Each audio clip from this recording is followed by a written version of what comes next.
কারণ জিম করলে শক্ত হয়, মানে বডি।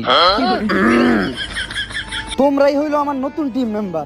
আমার গার্লফ্রেন্ড বৃষ্টি মরার পর আমার টিম ভেঙে যায়, তাই তোমাদেরকে নিয়েই আমার এই মিশনটা কমপ্লিট করতে হইব।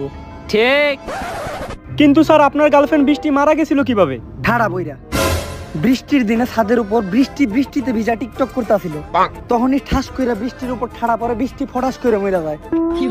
স্যার দুঃখজনক হইলেও ব্যাপারটা কিন্তু মজাদার, বৃষ্টি ঠাড়া পড়ে মারা গেছে। ঠিক। আচ্ছা, মিশনে যাওয়ার আগে আমি সবার সাথে পরিচয় করাই দিই। ও এর আগেও আমাদের সাথে একটা মিশনে ছিল। ওর মাথায় তো বুদ্ধি লেরো নাই, কিন্তু আমাকে ওই মিশন কমপ্লিট করতে যত বুদ্ধি লাগবে সব ওই দিব। কিন্তু ওর একটা সমস্যা আছে, একটা মিশনে যাওয়ার পর ওর সুপারি গাছের নিচে বোম পড়ছিল। বোম ফুটার পর সুপারি গাছটা তো ঠিকই আছে, কিন্তু সুপারি দুইটা পড়ে গেছে। তারপর থেকে ওর এই অবস্থা। বাট আর ও হইলো এজেন্ট ঠিক, ও আর কিছু করতে পারুক বা না পারুক ঠিক সময় ঠিক কইতে পারে। ঠিক।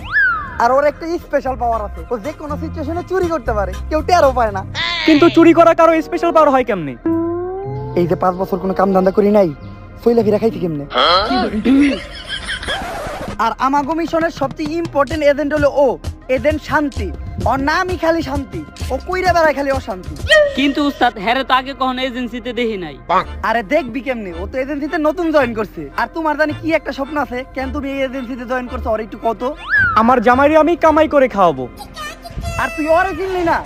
অবশ্য সময় টিভির ইন্টারভিউ এর আগে আমি ওরে চিনতাম না। আমি শুনছি ওরে টিভিতে টুবিতে কম, টিকটকে বেশি দেখা যায়। আরে তোরা এখনো ওরে চিনস নাই? আরে সাকিব খানদার নায়ক হওয়ার যোগ্য না, এটা হেই শান্তি। ও উস্তাদ এখন শুনছি। কিন্তু স্যার আমাদের এজেন্সিতে এই অশান্তির কাজটা কি? আরে এজেন্সিতে খালি ভালো ভালো এজেন্ট থাকলে হয় না, দুই একটা এরকম আবর্জনাও থাকতে হয় বিনোদনের জন্য। আর ওর কিন্তু একটা স্পেশাল পাওয়ার আছে, খুব ভালো নেকামি করে কথা কইতে পারে।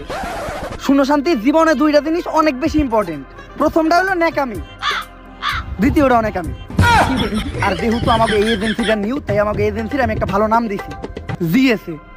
কিন্তু স্যার জিএসএ মানে কি? জিতে গরু, এতে সন্ধানকারী, এতে এজেন্সি। গরু সন্ধানকারী এজেন্সি। চলো।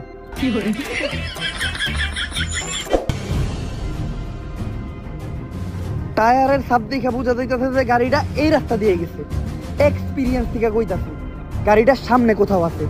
মনে রাখবা, জীবনে দুইটা জিনিস থাকা সবচেয়ে বেশি গুরুত্বপূর্ণ। প্রথমটা হলো এক্সপিরিয়েন্স, দ্বিতীয়টা এক্সপিরিয়েন্স। ঠিক। শান্তি